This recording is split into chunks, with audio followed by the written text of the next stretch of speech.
أعوذ بالله من الشيطان الرجيم. بسم الله الرحمن الرحيم. الحمد لله رب العالمين، والصلاة والسلام على أشرف الأنبياء والمرسلين سيدنا محمد وعلى آله وصحبه أجمعين. سبحانك لا علم لنا إلا ما علمتنا إنك أنت العليم الحكيم. رب اشرح لنا صدورنا ويسر لنا أمورنا واحلل عقدة من ألسنتنا يفقهوا أقوالنا. اللهم اجعل القرآن العظيم ربيع قلوبنا ونور صدورنا وجلاء أحزاننا وذهاب همومنا، وارزقنا تلاوته آناء الليل وأطراف النهار، واجعل حجة لنا يا رب العالمين. Alhamdulillah, syukur pada Allah Subhanahu Wa Taala. Pada malam ini kita dapat bersama lagi untuk siri Tadabbur Juz' Amma, yang mana pada malam ini kita akan sama-sama menelusuri surah yang seterusnya dalam Juz' Amma, iaitu surah Al-Mutaffifin. Dan pada kelas yang terakhir, pada kelas yang lalu, kita sudah merenungi surah Al-Infitar. Dan hari ini ialah surah Al-Mutaffifin. Dan pertama kali saya nak mengucapkan terima kasih kepada sahabat-sahabat sekalian yang bersama pada malam ini. Mungkin ada yang pertama kali sertai kelas ni, dan mungkin saya kira yang majoriti ialah yang dah pernah sertai kelas saya sebelum ini. Dan saya ucapkan selamat datang kepada semua. Dan tujuan kita mengadakan kelas seperti ini, tujuan dia yang pertama sekali ialah untuk mendapat keridhaan Allah dan juga untuk memahami kalamnya. Mana ini adalah perkara yang sangatlah penting dan sangatlah dituntut kepada kita sebagai seorang Muslim. Dan untuk kelas Juz' Amma ini, untuk yang pertama kali sertai, siri ini saya adakan bermula daripada saya rasa sebulan yang lalu, bermula dengan surah An-Naba, dan juga ada pengenalan tentang Juz' Amma. Dan rakaman untuk kelas yang lalu ada di YouTube saya. Saya ada buat satu playlist untuk siapa yang nak dengar rakaman yang lepas, boleh dengar di sana. Dan jika dia nak dapatkan nota penuh yang sebelum ini pun juga ada linknya di situ. Dan macam untuk malam ni saya tidak ada buat apa-apa slide sebab saya nak fokus kepada huraian daripada buku lah. Dan untuk siapa yang ada buku boleh rujuk, kalau tak ada pun tak ada masalah, sebab saya akan huraikan juga di sini. Dan untuk kelas Juz' Amma ni, fokus kita yang paling besar dalam kelas ni adalah untuk memahami surah secara keseluruhan dan juga untuk memahami surah secara kelompok demi kelompok. Dan kenapa saya sebutkan kelompok demi kelompok ni, sebab kita sudah terbiasa juga untuk bila baca Quran kita membaca terjemahan kan, untuk memahami setiap ayat kan. Tapi cara yang lebih mudah untuk kita faham Al-Quran ialah apabila kita melihat Quran itu secara kelompok demi kelompok ayat.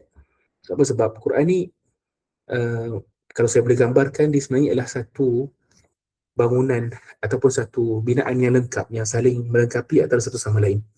Setiap ayat membentuk kelompok, setiap kelompok membentuk surah, dan setiap surah membentuk juzuk, dan akhir juzuk menjadi Quran. Dan apabila kita menyebutkan tentang surah dalam Quran, kalimah surah itu sendiri ialah berasal dari kalimah suar. Suar ini ialah lingkungan ataupun batasan. Itu menunjukkan sebenarnya Quran ni dia ada struktur, dia ada bahagian-bahagian dia yang membina binaan itu. Dan untuk kita, bila kita baca Quran, kita kena memberikan perhatian kepada binaan itu. Supaya apa? Supaya kita dapat melihat secara keseluruhan. Jadi itu kita cuba buat dalam kelas ni lah, untuk kita memahami ayat demi ayat, kelompok demi kelompok, dan untuk kita lihat secara keseluruhan apa yang ada dalam setiap surah yang kita lalui. Jadi saya akan mulakan dengan membaca dulu surah Al-Mutaffifin ini, dan boleh ikut terjemahannya ataupun boleh ikut bacaannya sama-sama. Untuk kita mulakan dengan tilawah dulu. Dan inilah cara yang penting untuk kita tadabbur, yang mana tadabbur perlu bermula dengan tilawah terlebih dahulu. Baca, sebut setiap huruf dan juga setiap kalimah yang ada itu. Cuba merasai dan juga mendengar alunan dan juga kalimah-kalimah yang dipilih itu. Sebab bahasa Arab ni adalah bahasa yang unik. Setiap baris, setiap pemilihan kalimah, setiap susunan, sebenarnya ada satu mesej yang nak disampaikan kepada kita yang kita boleh rasa melalui bacaan. Mungkin bacaan saya tidaklah dapat menyampaikan apa kata tu, makna ataupun keindahan itu, tapi kalau kita dengar bacaan Qori yang terkenal, contohnya macam kita dengar bacaan Syekh Abdul Basit Abdul Samad ataupun Syekh Al-Husari ataupun Al-Minshawi ataupun imam-imam Mekah kan, pada setiap ayat tu kita boleh nampak dia ada rentak dia ada irama dia, dan dia ada sesuatu yang disampaikan melalui bacaan itu. Dan ini sebenarnya menjadikan Quran itu satu mukjizat yang mengalahkan ataupun yang tidak dapat dicabar oleh mana-mana manusia. So Quran ni lah, kalau kita melihat balik ke sejarah kan, Quran ni turun sebagai bacaan sebelum menjadi tulisan yang berada dalam kitab atau buku. Dan pertama yang Nabi terima daripada Jibril lah bacaan. Dan bacaan itulah sebenarnya yang menjadi asal ataupun yang menjadi punca bermulanya mukjizat itu melalui bacaan. Dan bacaan itu juga yang Nabi SAW bawa ke dalam masyarakat Mekah pada waktu itu, yang menyebabkan mereka tidak mampu untuk mendatangkan sesuatu yang agung dan juga menundukkan mereka seperti Quran. Dan menjadi satu benda yang terlintas dalam fitrah kita kan. Walaupun kita tidak memahami bahasa Arab, tapi kalau kita mendengar sesuatu yang dibaca pada Quran, secara automatik kita akan tahu itu sebenarnya Quran.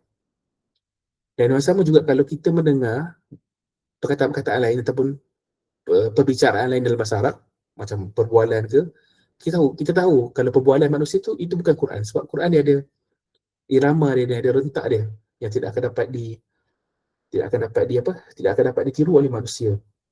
Dan ini mengingatkan saya kepada apa yang cuba dilakukan oleh Musailamah Al-Kadzab yang mengaku sebagai Nabi kan. Musailamah Al-Kadzab ni lah orang yang mendakwa dirinya ni sebagai Nabi, yang mana dia cuba untuk membawa atau mencuba untuk mereka sebuah surah seperti Quran.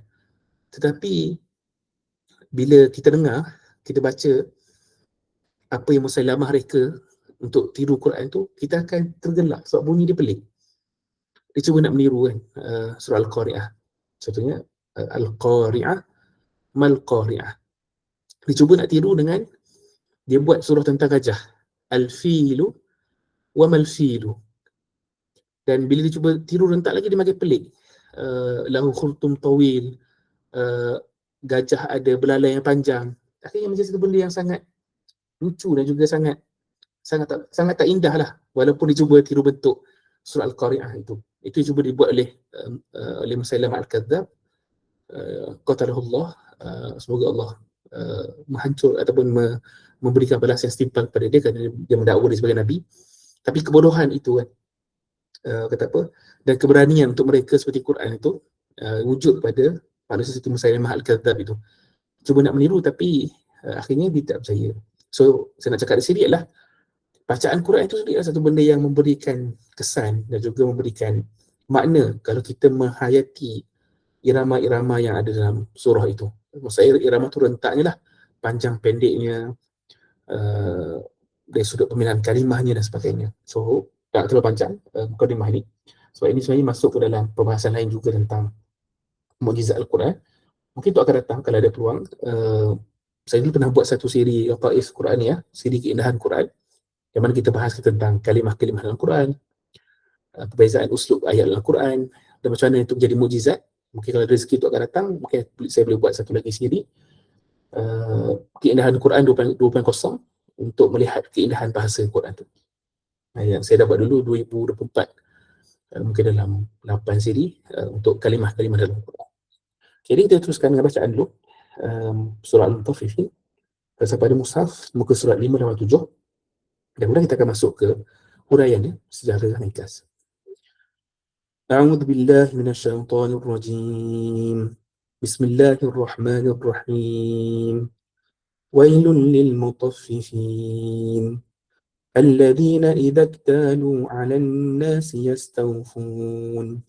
Wa idza kaluhum aw wazanuhum yukhsirun. وإذا كالوهم أو وزنوهم يخسرون ألا يظن أولئك أنهم مبعوثون ليوم عظيم يوم يقوم الناس لرب العالمين كلا إن كتاب الفجار لفي سجين وما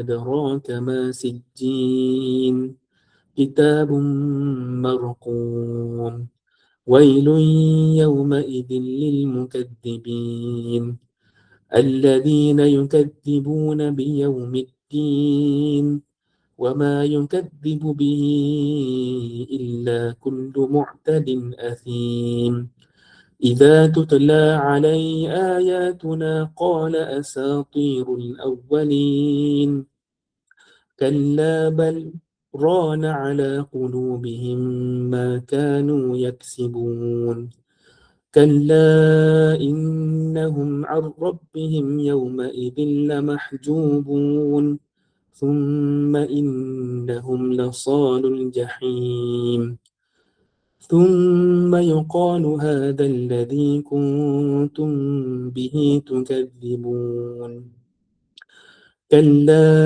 إن كتاب الأبرار لفي عليين وما أدراك ما عليون كتاب مرقوم يشهده المقربون إن الأبرار لفي نعيم على الأرائك ينظرون تعرف في وجوههم نضرة النعيم يسقون من رحيق مختوم ختامه مسك وفي ذلك فليتنافس المتنافسون ومزاجه من تسنيم عينا يشرب بها المقربون إن الذين أجرموا كانوا من الذين آمنوا يضحكون وإذا مروا بهم يتغامزون وإذا انقلبوا إلى أهلهم انقلبوا فكهين وإذا رأوهم قالوا إن هؤلاء لضالون وما أرسلوا عليهم حافظين فاليوم الذين آمنوا من الكفار يضحكون على الأرائك ينظرون هل ثوب الكفار ما كانوا يفعلون.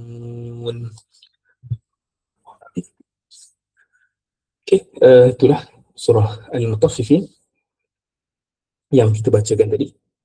Dan bila kita melihat kepada surah ini, dan saya akan bacakan daripada beberapa rujukan tafsir yang saya adalah untuk kita sama-sama memahami dan juga untuk menghadapi surah ini. Dan saya mulakan dulu dengan apa yang saya tulis dalam kunci tadabbur fi hujuzul Quran. Surah ini dinamakan Al-Mutaffifin, iaitu orang yang menipu dalam timbangan, kerana Allah memulakan surah ini dengan menyebutkan tentang jenayah mereka dan betapa besarnya dosa yang mereka lakukan itu. Surah Al-Mutaffifin ialah surah yang menegur sebahagian sikap masyarakat ketika itu, khususnya penipuan dalam timbangan dan ukuran, lalu mengaitkannya dengan kelemahan iman terhadap hari pembalasan. Kita akan tengok bagaimana sebenarnya punca kepada ketidakmilikan ataupun tidak ada integriti ataupun amanah dalam hidup itu yang menyebabkan penipuan dan kecurangan dalam perniagaan, dalam menunaikan hak. Punca utamanya sebenarnya ialah tidak percaya kepada hari akhirat. Sebab apa? Sebab dengan percaya kepada hari akhirat itulah yang akan menyebabkan seseorang menahan diri daripada buat sesuatu yang berdosa walaupun tidak ada siapa yang lihat, sebab dia tahu semuanya dicatatkan dan di hari akhirat akan diberikan balasan. Dan surah ini bermula dengan ancaman kepada golongan yang mengambil hak orang lain secara rahsia tetapi berterusan, kemudian meningkat sebab utama keingkaran itu iaitu hati yang tutupkan dosa dan sikap mereka memperolokkan ayat Allah Subhanahu Wa Taala. Surah ini memaparkan catatan amalan orang jahat di Sijin dan balasan mereka yang terhalang daripada Tuhan sebelum beralih kepada kedudukan orang beriman yang dicatat di Illiyin dan dikurniakan nikmat yang jelas terpancar pada wajah. Penutup surah ini membandingkan ejekan yang pernah diterima oleh orang beriman di dunia dengan kemuliaan yang mereka peroleh pada hari akhirat. So, surah ni kita boleh lihat kepada beberapa bahagian lah. Permulaan, Allah Subhanahu Wa Taala menegur dengan begitu keras sikap kecurangan ataupun sikap pengkhianatan dalam timbangan dan juga sukatan, yang mana itu berpunca daripada dosa yang berterusan yang dibuat sehingga menggelapkan hati, dan juga sebenarnya berasal daripada ketidakpercayaan seseorang kepada hari akhirat. Dan kemudian Allah SWT menjelaskan balasan untuk orang yang mengingkari hari akhirat dan juga melakukan penipuan dalam timbangan. Dan kemudian apa catatan dosa dan juga kesan dosa kepada hati, dan hukuman yang paling berat yang menimpa mereka, dan nikmat golongan abrar, orang yang buat banyak kebaikan, dan ejekan orang yang berdosa kepada orang yang buat kebaikan ketika mana mereka berada di dunia. Sahabat-sahabat sekalian, tuan-tuan juga puan-puan, kalau kita lihat kepada surah Al-Mutaffifin dari sudut namanya, para ulama menyebutkan surah Al-Mutaffifin seperti yang disebutkan oleh almarhum Syekh Sayyid Ali Tantawi rahimahullah dalam kitab beliau, iaitu kitab Al-Wasit, Tafsir Al-Wasit di Quran Al-Karim. Kata beliau, surah Al-Mutaffifin ini ada beberapa nama. Yang pertama ialah Al-Mutaffifin yang kita baca tadi. Nama lain dia adalah Wailul lil Mutaffifin, celakalah atau binasalah untuk orang yang menipu. Atau surah At-Tatfif, Tatfif, ta, pa, fa, ya, fa, yang bermaksud penipuan. Dan satu perkara yang unik tentang surah Al-Mutaffifin ini adalah adanya perbezaan pendapat dalam kalangan ulama. Adakah surah ini diturunkan ketika Nabi Muhammad SAW masih berada di Mekah, ataupun diturunkan ketika baginda telah berhijrah ke Madinah? Dan para mufassir, iaitu ahli tafsir, mereka berbeza pandangan. Fasahibul Kasyaf, pemilik kitab Al-Kasyaf, penulis kitab Al-Kasyaf, iaitu Al-Zamakhsyari, Al-Imam Al-Zamakhsyari berpandangan bahawa surah ini ialah Makkiyah yang diturunkan di Mekah. Wahya akhiru suratin nazalat di Mekah. Kata beliau, surah ini ialah surah yang terakhir turun ketika Nabi Muhammad SAW berada di Mekah. Ada pandangan yang berbeza dengan Al-Imam Az-Zamakhsyari, iaitu pandangan Al-Imam Ibn Kathir, yang mana Imam Ibn Kathir berpandangan surah ini diturunkan di Madinah. Dan Imam Ibn Kathir tidak menyebutkan sebarang khilaf ataupun perbezaan pendapat dalam kalangan ulama tentang perkara ini. Manakala Al-Imam Al-Qurtubi menyebutkan surah ini turun di Mekah mengikut pandangan Ibnu Mas'ud radhiyallahu anhu, dan jika mengikut pandangan Al-Hasan dan juga Ikrimah, surah ini diturunkan di Madinah. Jadi ada khilaf.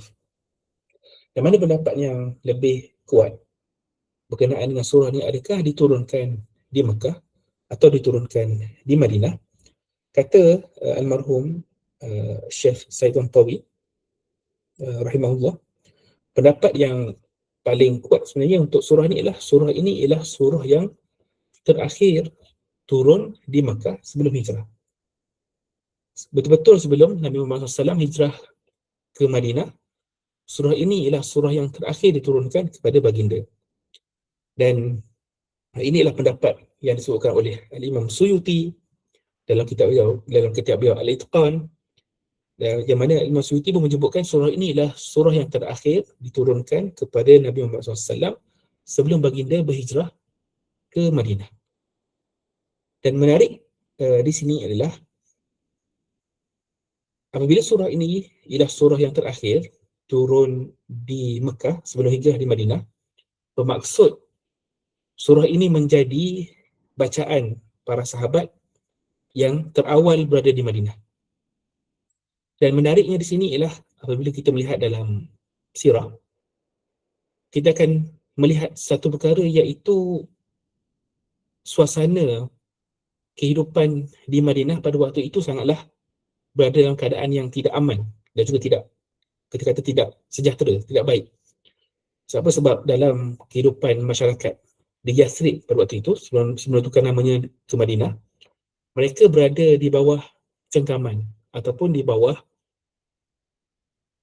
penguasaan Yahudi di Madinah, terutamanya oleh Bani Quraidah lah, yang mana Bani Quraidah ialah golongan Yahudi yang menguasai pasar di sana. Siapa yang nak berniaga di Madinah ataupun di Yathrib pada waktu itu, mereka kena berniaga di pasar yang dimiliki oleh Yahudi.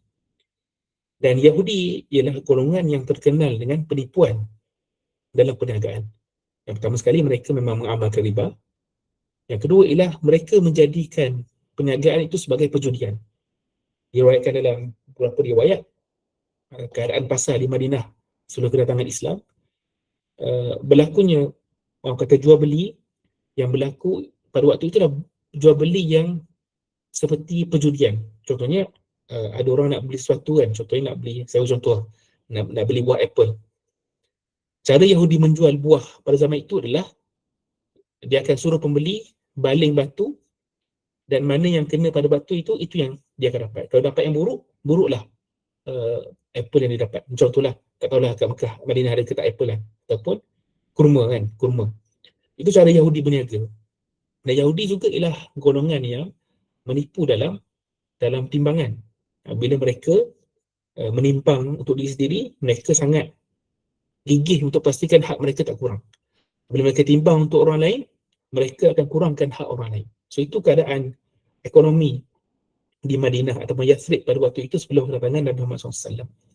Dan kenalah surah ini turun sebelum hijrah, sebab surah ini nak persiapkan umat Islam ni berhadapan dengan golongan yang menguasai ekonomi di Madinah itu, iaitu golongan Yahudi, yang mana mereka ni, yang saya sebutkan tadi, terkenal dengan penipuan, dan mereka ialah golongan yang pandai memanipulasi market, pasaran, mencipta kata apa, kontroversi ke, ataupun mencipta kata apa, menaikkan harga suka hati, dan juga buat penindasan, penipuan dan sebagainya kan.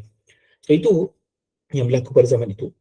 Dan apabila para ulama menyebutkan surah ini turun yang terakhir di Mekah, sebenarnya dia menjadi satu persiapan untuk para sahabat berhadapan dengan suasana yang baru di Madinah. Yang mana apa yang berlaku ketika mana Nabi Muhammad SAW berhijrah ke Madinah selepas baginda mempersatukan antara Aus dan juga Khazraj, kan, membina masjid sebagai pusat ibadat.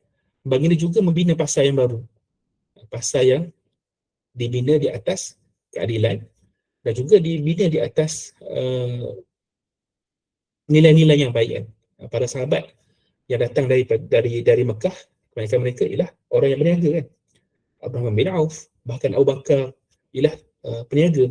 Jadi mereka mencipta satu sistem yang baru untuk berhadapan dengan pasar Yahudi ni yang menindas ini, dan itu akhirnya menyebabkan pasar Yahudi ni tidak mendapat sambutan, dan semua orang beralih ke pasar yang dimiliki oleh orang Islam.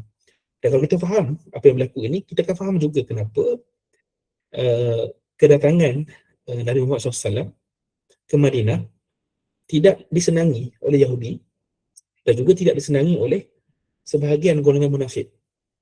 Sebab Nabi Muhammad SAW datang untuk mengubah sistem itu daripada sistem jahiliah kepada sistem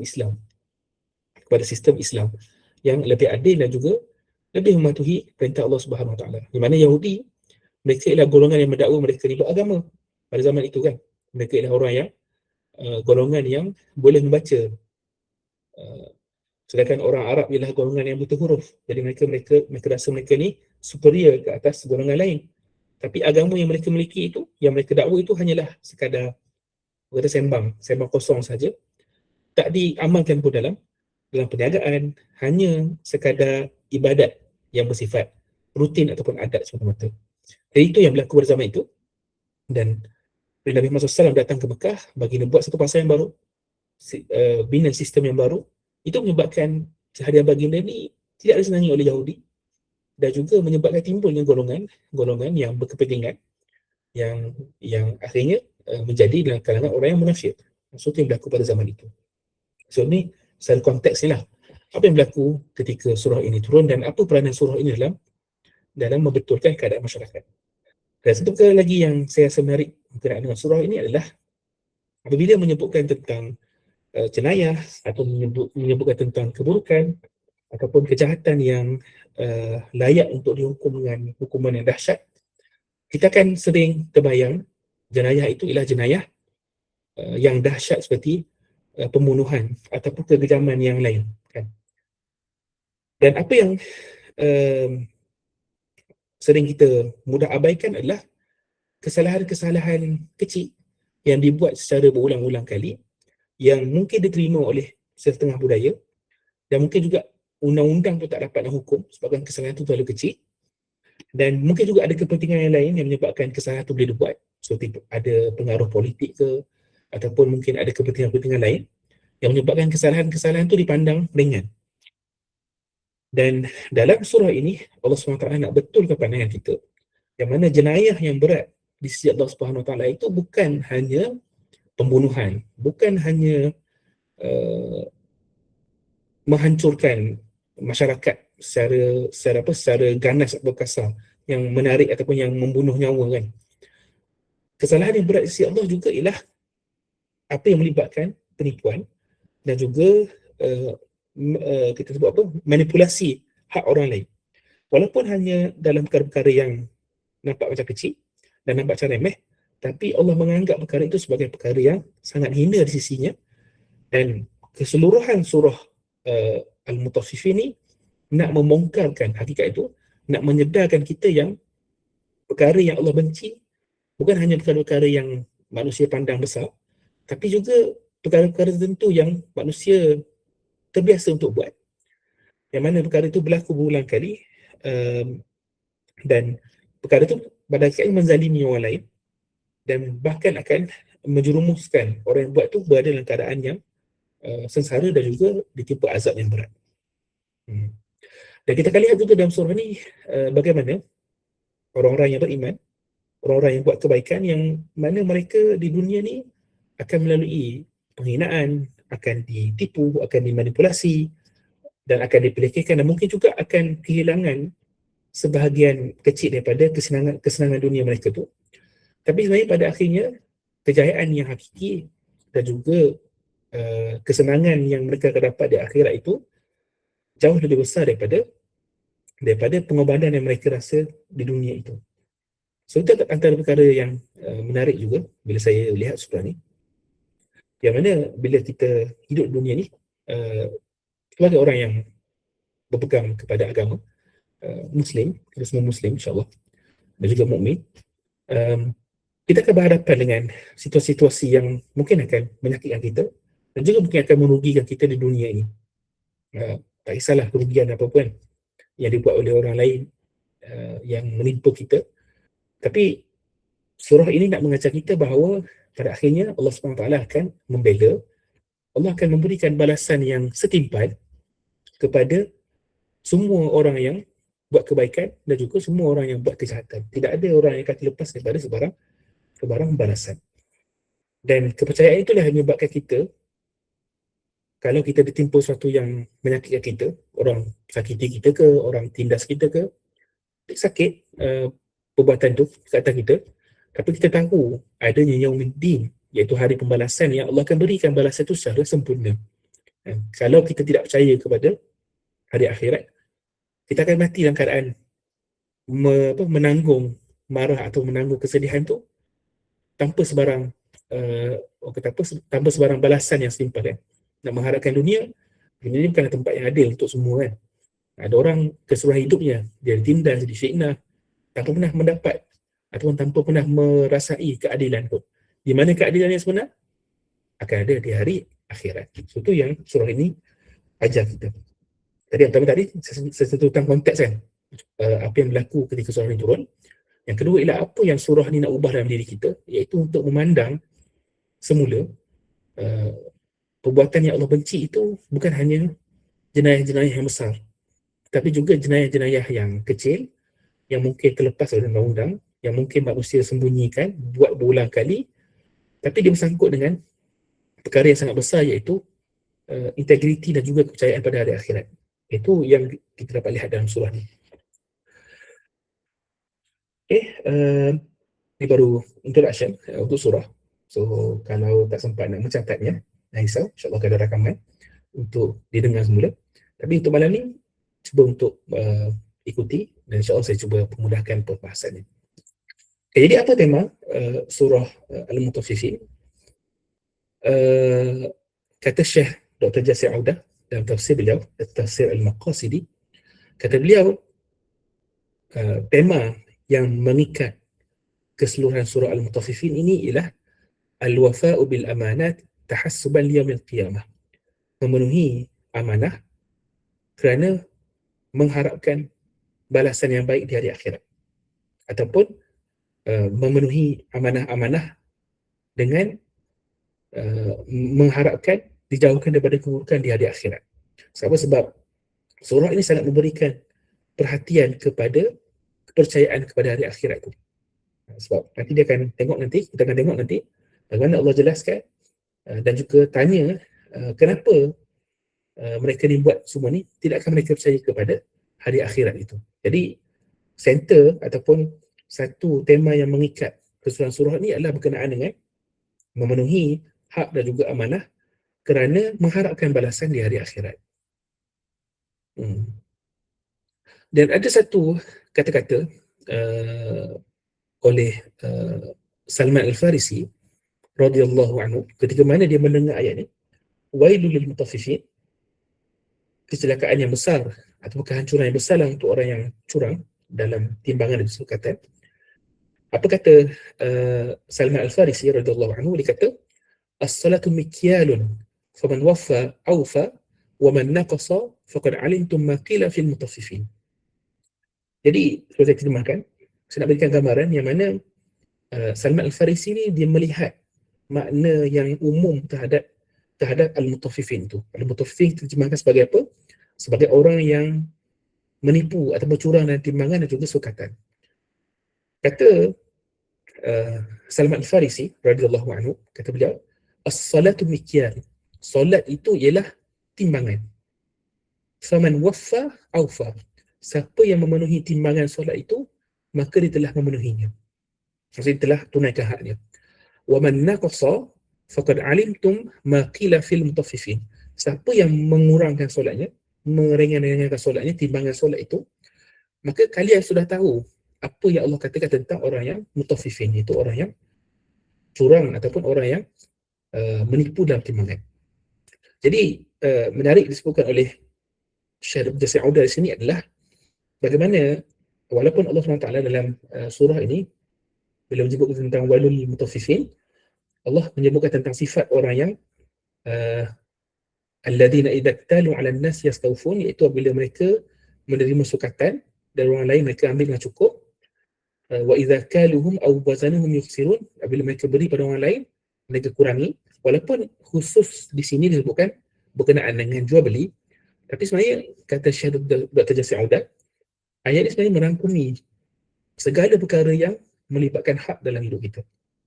Bukan hanya dalam jual beli semata-mata, tetapi mengurangkan ataupun memenuhi hak sendiri untuk diri sendiri dalam apa sahaja perkara, dan juga mengurangkan hak orang lain dalam apa sahaja perkara, kan. Contoh yang diberikan banyak, tadi termasuklah dalam hubungan kekeluargaan, kan. Apabila melibatkan contohlah suami misalnya, dia nak hak diri dia sentiasa penuh, cukup. Tapi bila dia nak menunaikan hak pasangannya, isterinya, dia sentiasa mengurangkan haknya, kan?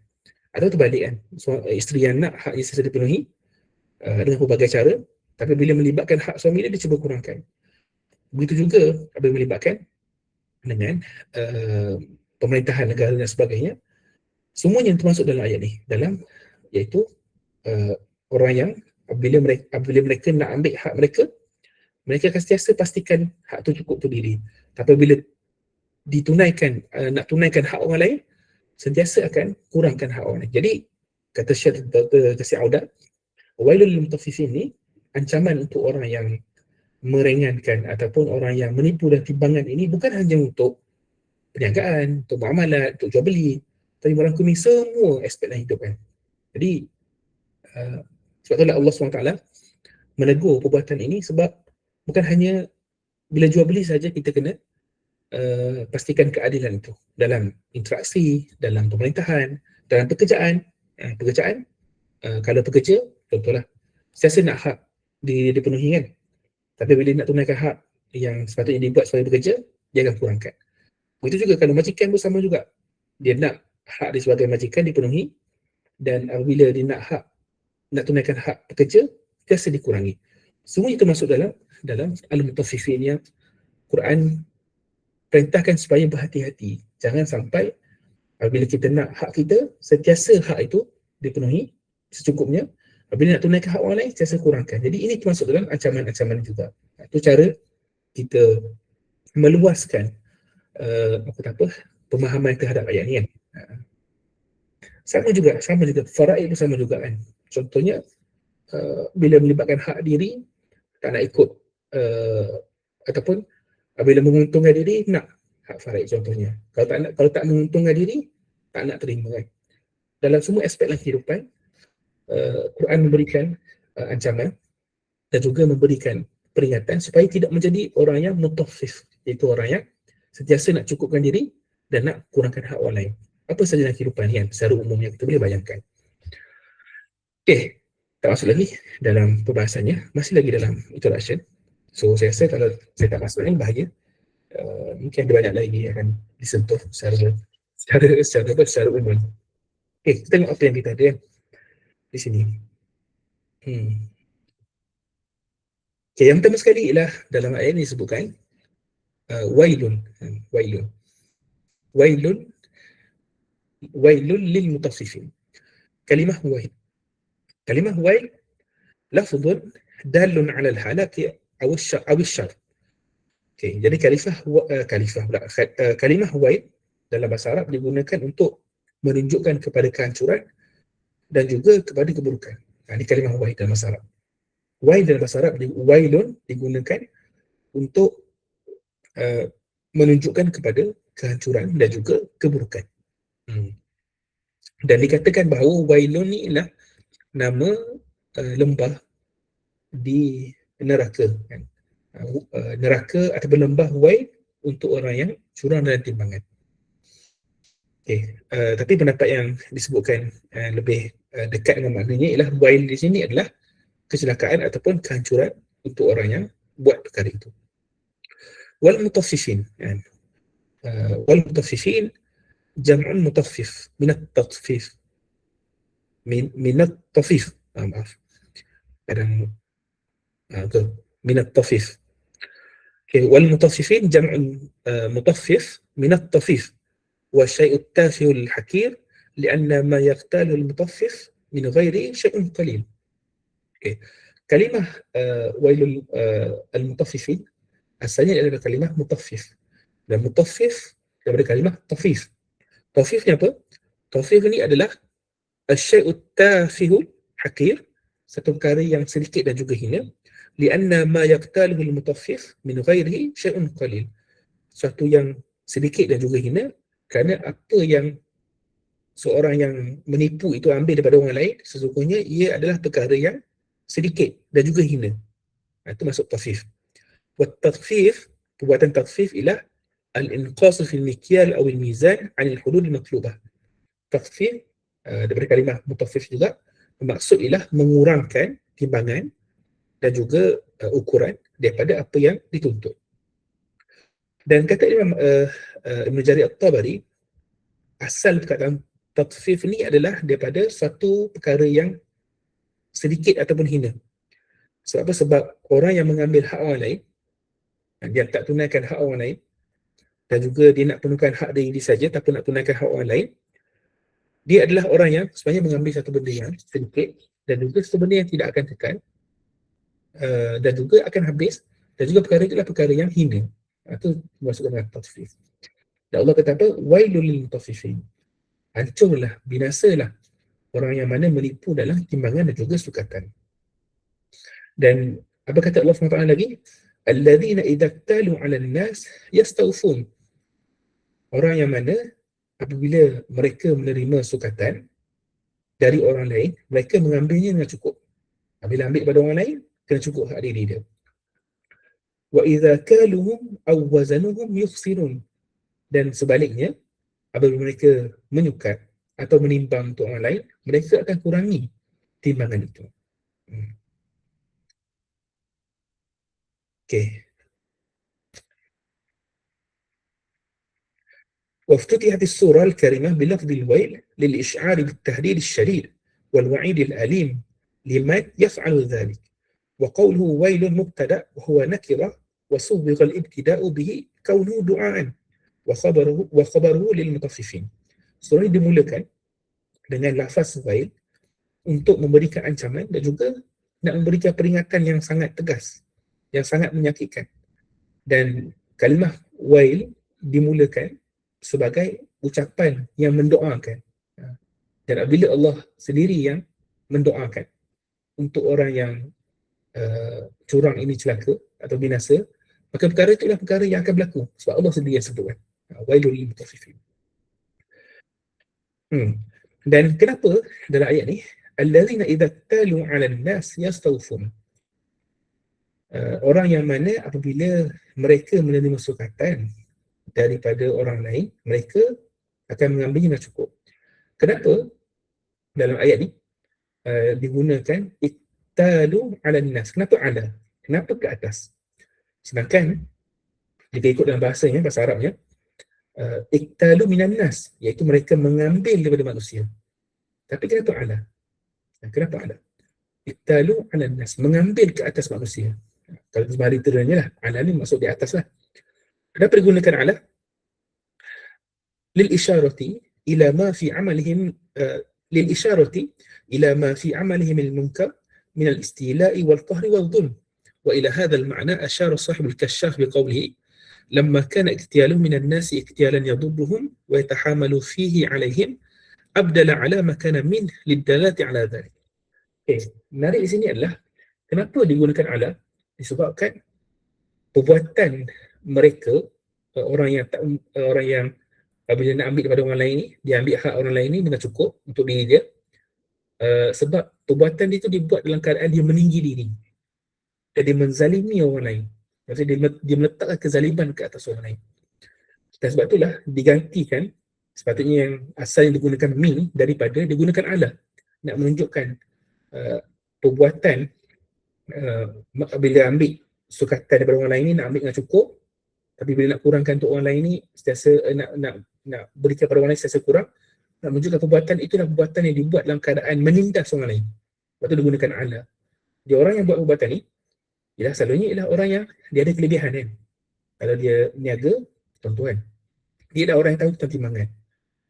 Contoh mudah kan, contoh mudah kalau kita ke pasar kan, ni tak nak menimbulkan keraguan ke apa kan, tapi hanya penjual itu saja tahu adakah penimbang yang digunakan tu penimbang yang betul, dia punya basaan dia.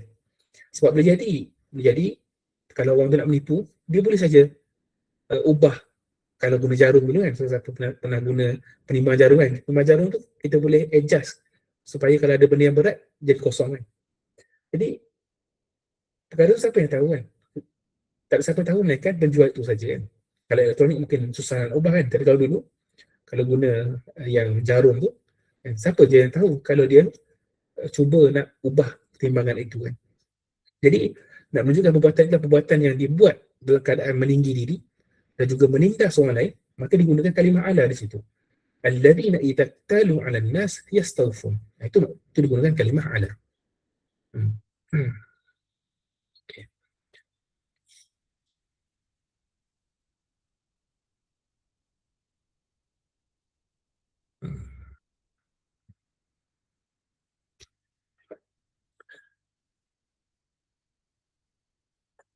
Okay.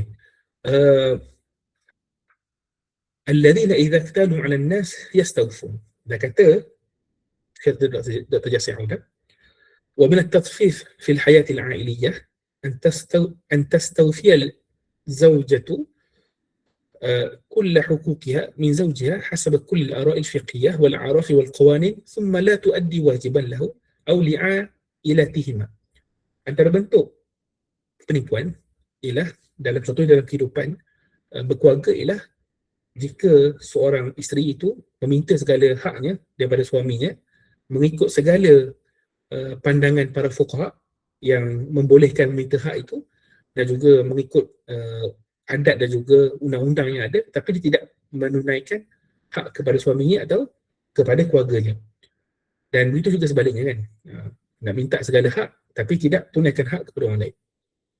ومن التطفيف في السياسة أن يمنح الحاكم نفسه وملأه كل الحقوق والصلاحيات والضمانات في الوقت الذي يحرم المحكومين من أبسط الحقوق والصلاحيات والضمانات. Kata Syekh Badr Sauda, antara bentuk penipuan yang lain juga ialah dalam pemerintahan, bila seorang pemerintah itu dia berikan kelebihan kepada diri dia dan juga kepada orang-orang yang bersama dengan dia semua hak dan juga semua kelayakan dan juga semua jaminan. Pada waktu yang sama, orang yang diperintah atau rakyat dihalang daripada hak-hak yang paling asas dan juga jaminan yang paling asas. Jadi nak menunjukkan di sini ialah tasfif, iaitu perbuatan menipu dan timbangan ataupun dalam sukatan, bukan hanya berlaku dalam perniagaan tapi berlaku dalam segala aspek kehidupan. Dan antara bentuk lagi disebutkan contoh di sini juga menarik untuk kita luaskan makna tasfif ataupun penindasan ataupun penipuan dalam sukatan ini. Antaranya ialah dalam perkara yang melibatkan undang-undang.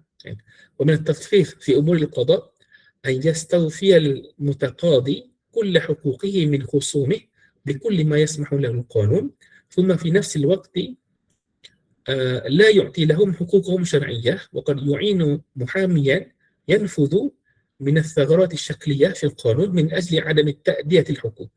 Antara bentuk curang dalam timbangan atau sukatan adalah bila melibatkan dalam kehakiman yang mana orang yang menang, yang dapat hak dia akan meminta sebenarnya al-mutaqadhi, maksudnya dua pihak dalam proses keadilan dan proses hukum, yang mana apabila satu pihak tu dia dapat segala hak yang dia nak dalam ruang yang ada dalam undang-undang, kemudian pada waktu yang sama dia tidak mahu beri hak kepada seorang lagi yang sepatutnya dapat hak juga. Kalau dia ada perselisihan, hakim putuskan supaya dia dapat hak dia dan dia kena tunaikan hak seorang lagi, defendernya seorang lagi ataupun orang lain, tapi dia nak hak dia saja ditunaikan dan dia tak nak hak orang lain tu dia dapat ditunaikan juga. Jadi itu juga contoh kepada penipuan ataupun penindasan dalam sukatan. Ini contoh yang berlaku dalam mahkamah ataupun dalam keadilan. Jadi sebenarnya area ataupun ruang yang dicangkupi oleh ayat ini sebenarnya luas dalam kehidupan kita kan, soal pekerjaan, dalam kekeluargaan, dalam pemerintahan, semuanya akan ada ruang untuk berlakunya takhfif, iaitu sikap curang atau menipu dalam timbangan.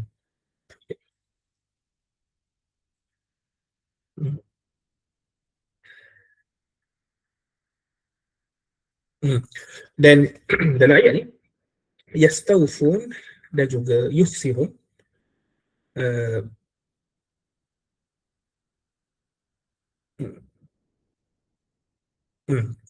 dan kalimah dalam bahasa Arab bila dia ada penambahan dari sudut hurufnya, maka dia ada penambahan dari sudut makna kan. Bila Allah sebut yastawfun, istawfa, ada tambahan alif, sin dan juga ta, itu nak menunjukkan kepada hirs, iaitu kesungguhan untuk memenuhi hak sendiri dan juga mengabaikan hak orang lain.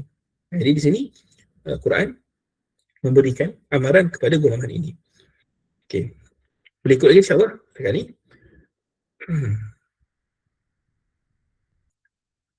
Dan kemudian serta ayat yang ketiga ni, Allah Subhanahu Wa Taala meneruskan dengan amaran dengan menimbulkan kehairannya terhadap mereka yang buat perkara yang disebutkan tadi itu. Yang mana Allah kata apa? Ala yadhunnu ulaika annahum mab'utsun tidakkah mereka itu sangka yang mana mereka ni akan dibangkitkan hidup sesudah mati? Jadi kenapa selepas daripada ayat ni Allah SWT terus menyentuh tentang keyakinan terhadap hari kebangkitan? Sebab apa? Sebab semakin kuat keyakinan seseorang terhadap hari kebangkitan, iaitu hari akhirat yang akan ada di pembalasan, semakin dia akan menjauhi daripada kecurangan ataupun penipuan dalam timbangan. Dan ini akan menyebabkan dia, seseorang itu, kalau dia sedar tentang hari akhirat, dia akan sentiasa tunaikan hak orang lebih dan dia akan sentiasa memaafkan hak diri dia. Ini antara perkara yang kita kena bina dalam diri kita. Instead of tadi kan, kita nak hak kita penuh, hak orang yang kurangkan. Sepatutnya apa yang perlu kita buat, kata Dr. Syasir Auda, adalah keyakinan kita terhadap hari akhirat yang kita ulang setiap hari Maliki Yaumiddin dalam solat kita, sepatutnya membawa kita kepada kita sentiasa nak penuhkan hak orang lain. Kalau ada hak orang lain, sentiasa penuhkan dan lebihkan hak orang lain. Tapi bila melibatkan hak kita, kita lebih mudah untuk maafkan ataupun tidak terlalu strict dalam nak mengejar hak kita.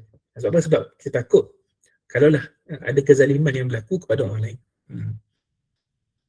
Dan perkara yang digalakkan oleh Nabi Muhammad SAW dalam sebuah hadis, kata Nabi Muhammad SAW dalam hadis riwayat Bukhari, kata Nabi Muhammad SAW, rahimallahu abdan samhan idza ba'a, samhan idza ishtara, samhan idza qada, samhan idza qada. Semoga Allah merahmati seorang hamba yang memaafkan ataupun bertolak ansur dalam jual beli, memaafkan atau bertolak ansur dalam tadi idza ba'a dalam menjual, dan juga bertolak ansur jika dia membeli, dan bertolak ansur jika dia mendapat perintah ataupun hukuman, idza qada, samhan idza qada, dan juga jika mana dia memberikan hukuman. Jadi dalam hadis ni Nabi SAW menggalakkan perbuatan untuk kita bertolak ansur apabila melibatkan hak kita dan sentiasa melebihkan hak orang lain dalam jual beli. Dan ini mengingatkan saya kepada satu budaya yang baik dalam masyarakat kita, yang mana kalau saya rasa masih saya amalkan di mana-mana kan. Kalau kita beli, contohnya di pasar kan, saya ingat waktu saya kecil-kecil tu, kalau beli sayur atau beli buah-buahan ataupun beli ikan, selalu penjual akan bagi lebih sayur ke yang kita beli tu, ataupun ikan ke dia bagi saya kurang lebih kan. Yang mana itu adalah contoh sikap yang sepatutnya dibuat kan. Bertolak ansur kan, bertolak ansur. Saya melibatkan hak kita sentiasa bertolak ansur. Bila melibatkan hak orang lain, kita sentiasa lebihkan. Dan ini bukanlah maksudnya wajib buat macam tu, tidak semestinya. Tapi kalau kita dapat membina perasaan itu, bila melibatkan hak kita ni, sentiasa kita memaafkan dan bertolak ansur, dan bila melibatkan orang kita lebihkan, itu lebih warak kan, lebih warak untuk agama kita, lebih baik sama untuk agama kita. Dan saya masih ingat lagi perkara tu saya berlaku juga waktu saya kecil-kecil dulu. Saya tak pasti macamnya sebab saya jarang pergi ke pasar. Tapi harapnya semangat untuk memaafkan orang, untuk melebihkan hak orang lain, dan juga untuk bertolak ansur dalam diri kita untuk hak kita, sedikit sebanyak kan. Kalau contohlah sahabat kita kan, dia terlebih ataupun dia tu kurang bayar dan sebagainya kan, kita niatkan sebagai sedekah dan kita halalkan kan, tanpa perlu untuk kita mengejarnya. Mereka kalau ada situasi yang menyebabkan kita sendiri tersesat dan sebagainya, itu cerita lain lah. Tapi secara akhlaknya yang baiknya ialah kita melibatkan hak kita, cuba saya upaya untuk bertolak ansur setakat mana yang mampu, dan bila melibatkan tunaikan hak orang lain, lebihkan hak orang lain. Okay. Itu soalan yang Allah timbulkan. Ala yadhunnu ulaik annahum mab'utsun, tidakkah mereka sangka bahawa mereka ni akan dibangkitkan hidup semula sudah mati? والهمزة للاستفهام التعجيبي من أحوالهم والجملة مستأنفة مسوقة للتفضيع ما فعلوا من بخس الناس أشياءهم. Hamzah atau huruf hamzah di sini adalah untuk istifham at-ta'jibi, iaitu untuk mempersoalkan dengan penuh kehairanan. Allah sendiri sini mengajak kita untuk merasa hairan dengan perbuatan seperti itu, iaitu bila melibatkan hak diri nak lebih, bila melibatkan hak orang lain nak kurangkan. Takkah mereka ni percaya dengan hari akhirat? Takkah mereka ni sedar yang mana mereka ni akan dibangkitkan, annahum mab'utsun liyaumin 'azim. Satu ayat saja kan, Allah nak menggambarkan betapa dahsyatnya hari itu, betapa dahsyatnya pertimbangan ataupun uh, uh, kata apa, telitinya Allah akan menilai amalan. Allah gambarkan hari itu sebagai yaumin azim, hari yang amat besar huru-haranya. Okay.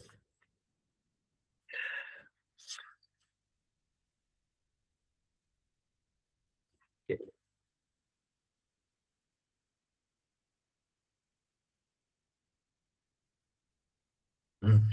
Dan kemudian kata Allah Subhanahu Wa Taala, yauma yaqumun nas li rabbil alamin. Inilah sifat hari itu ataupun kejadian pada hari itu yang mana semua orang akan berdiri untuk menghadap Tuhan sekalian alam.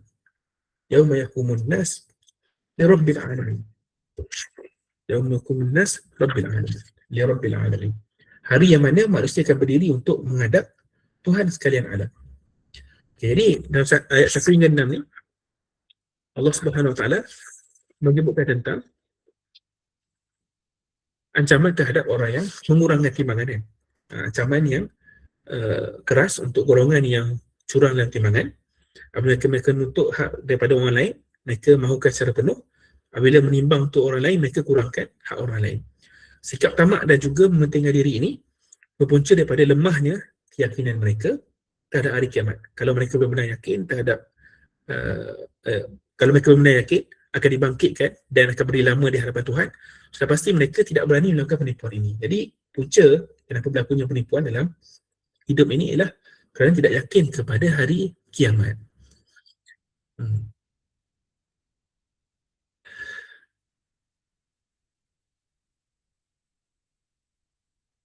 Dan kemudian bermula pada ayat 7 hingga ayat yang ke-14, Allah SWT kemudian memberikan fokus kepada golongan pendosa yang mana buku catatan mereka itu disimpan di sijin, sebuah kitab yang tercatat jelas, dan mereka secara melampau mendustakan hari pembalasan. Jadi bermula pada ayat 7 hingga 14 ni, lepas Allah dah memberikan ancaman terhadap orang yang melakukan penipuan dan juga punca kenapa berlakunya penipuan itu, pada ayat 7 hingga 14 Allah SWT menyentuh tentang golongan pendosa yang mana buku catatan mereka ni disimpan di sijin. Dan sifat mereka kan, apabila ayat Allah dibacakan, mereka akan memperlekikan ayat itu sebagai cerita dongeng. Penolakan ini berlaku bukan kerana ketiadaan hujah, tapi kerana hati mereka telah tertutup dan diseliputi oleh kesan dosa yang banyak sehingga kebenaran tidak dapat lagi menembusinya. Okay, ni ayat 7 hingga 14. Okay, kita akan go through satu persatu. Kalla inna kitab al-fujjari lafi sijjin. Tidak sepatutnya mereka melakukan perbuatan salah itu dan melalaikan hari akhirat. Sesungguhnya kitab suratan amal orang-orang yang berdosa itu didaftarkan ataupun dituliskan dalam sijjin. Dan kalimah kalla dalam bahasa Arab ialah harfu rad'in wa zajrin, iaitu huruf yang digunakan kalla ni digunakan untuk memberikan amaran dan juga untuk membetulkan sesuatu. Jadi kalau kita jumpa kalla dalam bahasa Arab dan juga dalam Quran, kalla ni lah untuk membetulkan sesuatu. Nak membetulkan sesuatu dan nak memberikan amaran terhadap sesuatu. Dan kenapa digunakan kalla di sini? Tujuan dia adalah untuk menegur mereka, menghalang mereka daripada apa yang mereka buat dari sudut kesyirikan, dan juga untuk menegur dan menghalang mereka daripada perbuatan mereka menipu dalam timbangan. Okay. Kalla inna kitabal fujjar lafi sijjin. Sesungguhnya catatan orang yang sangat buat kejahatan itu berada dalam sijjin. Okay. Kalimah fujjar. Fujjar jam'u fajir. Fujjar ialah kata jamak ataupun plural. Singularnya ialah fajir. Wa huwa ma'khudun min al-fujur wa huwa syaqqu syai'i syaqqan wasi'an. وسمي الفجار بذلك مبالغة في حكهم لحرمات الله وشقهم لستر الشريعة وبدون خوف أو وجل. Kalimah fujjar berasal daripada kalimah fujur. Fujur ni apa? Fujur ni ialah belahan sesuatu dengan belahan yang besar. Sesuatu terbelah dengan belahan yang besar. Itulah fujar. Fujar ni apa? Daripada kalimah fujur, bermaksud sesuatu yang terbelah dengan belahan yang sangat besar. Dan kenapa dinamakan orang yang buat kejahatan dengan sangat banyak ni dengan panggilan fujar? Disebabkan mereka ni sangat melampau dalam melanggar perintah Allah, sehingga mereka mengoyakkan ataupun membelah perintah Allah sehingga terbuka tanpa perasaan takut dan juga malu. Itu masuk fujar.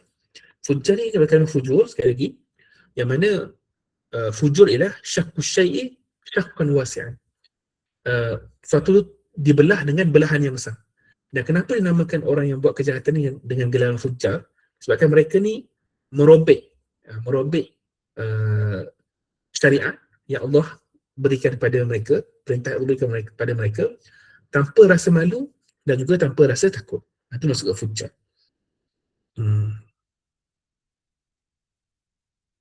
Dan kitab di sini ialah catatan yang berada di sijin. Okay. Dan apa yang dimasukkan dengan sijin? Okay. Kalimah sijin dalam bahasa Arab berasal dari kalimah as-sajin. Kalimah dalam bahasa Arab, sijin berasal dari kalimah as-sajin. As-sajin ialah ad-daiq, iaitu kesempitan. Okay. Itu masuk sijin. Dan ada khilaf kalangan ulama apakah yang dimasukkan sijin. Ada yang berpandangan sijin ni adalah tempat yang paling rendah dalam neraka, paling bawah. Dan pendapat yang kuat mengatakan iaitu sijin berasal dari kalimah as-sajin tadi, wa huwa ad-daiq, iaitu kesempitan. Kenapa? Kerana apabila makhluk turun ke bawah, turun ke kawasan yang lebih rendah, mereka akan merasai kesempitan. Maka akan merasai tekanan. Dan bila mereka naik semula ke atas, makin tinggi mereka naik, mereka akan rasa keluasan. Dan itu adalah gambaran kepada keadaan orang yang berada dalam neraka, yang banyak buat kesalahan, yang mana mereka akan turun ke bawah sampai ke tahap yang mana mereka rasa tak selesa dan juga rasa tersepit. Dan bila Allah SWT menyebutkan tentang perkara ini, kalla inna kitabal fujjar lafi sijjin, maksudnya di sini adalah nak menunjukkan yang mana apa yang orang musyrikin sangka bahawa tidak adanya hari pembalasan, tidak adanya penilaian daripada Allah, itu semualah perkara yang mereka sangka, dan perkara itu perkara yang salah. Hakikatnya ialah perkara itulah perkara yang akan berlaku pada hari akhirat. Okay. Kemudian kata Allah SWT, وَمَا أَدْرَاكَ مَا سِجِّينَ, apa jalannya engkau dapat mengetahui apa dia sijin tu. Dan uslub atau cara Quran menggunakan ayat ni, وَمَا أَدْرَاكَ مَا سِجِّينَ, ini adalah untuk menimbulkan kegerunan dan juga untuk menimbulkan ketakutan. Soalan nak tanya, macam mana kau boleh tahu tentang sijin tu sedangkan kau tak melihat neraka? Soalannya nak membina rasa takut tu dengan tanya, macam mana kau tahu tentang neraka tu sedangkan kau tak tengok pun neraka? Beza kan kalau kita cakap neraka tu tempat yang menakutkan. Tempat yang menakutkan.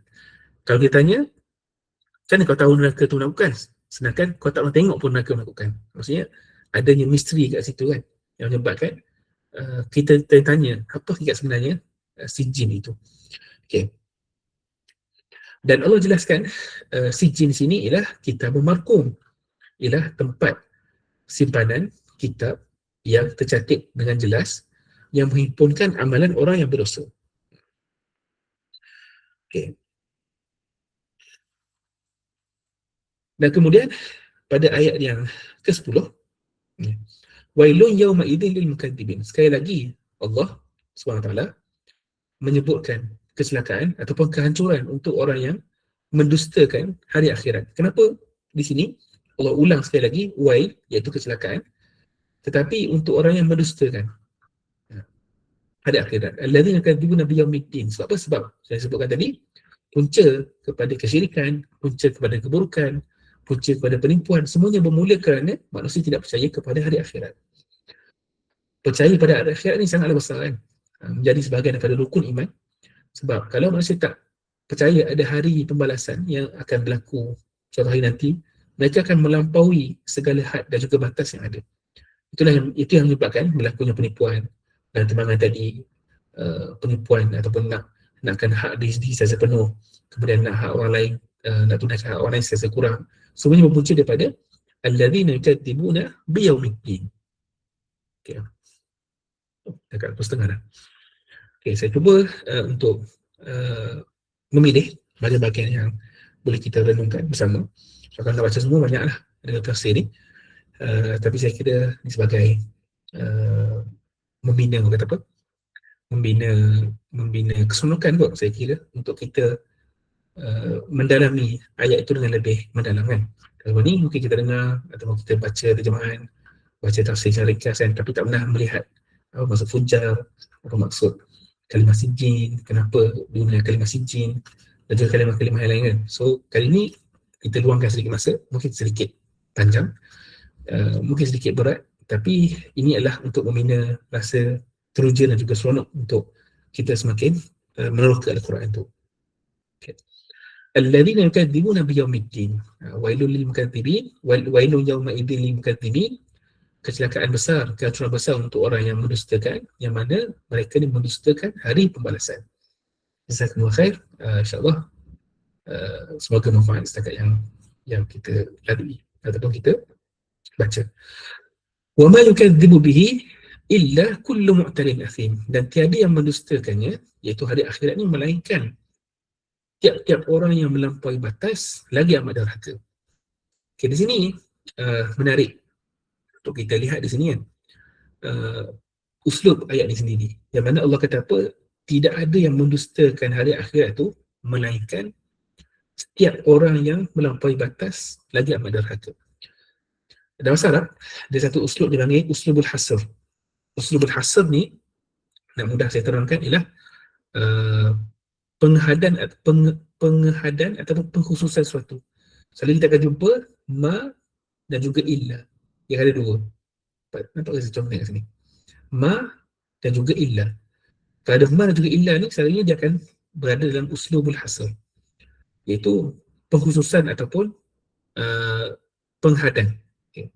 Okay, maksud dia, kalau tanpa ma dan juga illa, yukadzibu bihi kullu mu'tadin athim, mendustakan hari akhirat itu ialah setiap orang yang melampaui batas lagi amat derhaka. Maksudnya boleh jadi ada lagi golongan lain yang mendustakan hari akhirat selain daripada orang yang bersifat ini, mu'tadin athim ni. Kalau tidak ada illa juga ma kan, orang yang mendustakan hari akhirat ialah orang yang melampaui batas lagi amat derhaka. Tapi kalau ada ma dan juga illa, dia memberikan sifat khusus kepada perbuatan itu. Wa ma yukadzibu bihi illa kullu mu'tadin athim. Tidak ada orang yang mendustakan hari akhirat. Kalau dia mendustakan hari akhirat, mesti dia itu ialah orang yang melampaui batas lagi amat derhaka. Apa maksudnya?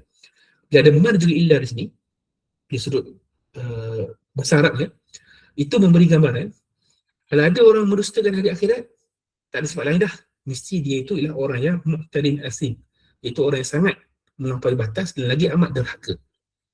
Okay. Sama juga percaya yang lain. Wa ma Muhammadun illa rasul. Tidaklah Nabi Muhammad SAW itu melainkan dia ialah seorang rasul. Maksudnya Allah mengkhususkan sifat rasul tu ialah hanya pada Nabi Muhammad SAW. Tapi kalau ayat lain, kalau rasul lain jugalah. Tapi nak menunjukkan istimewanya Nabi Muhammad SAW itu dengan sifat rasul, tidaklah Muhammad itu melainkan rasul. Wa ma Muhammadun illa rasul. Itu contoh ayat lain lah. Ayat ni nak menunjukkan betapa khususnya sifat mendustakan hari akhirat itu untuk orang yang melampaui batas. Allah guna wa ma yukadzibu bihi illa kullu mu'tadin athim. Tidak ada yang mendustakan hari akhirat itu melainkan tiap-tiap orang yang melampaui kebenaran lagi derhaka. Okay.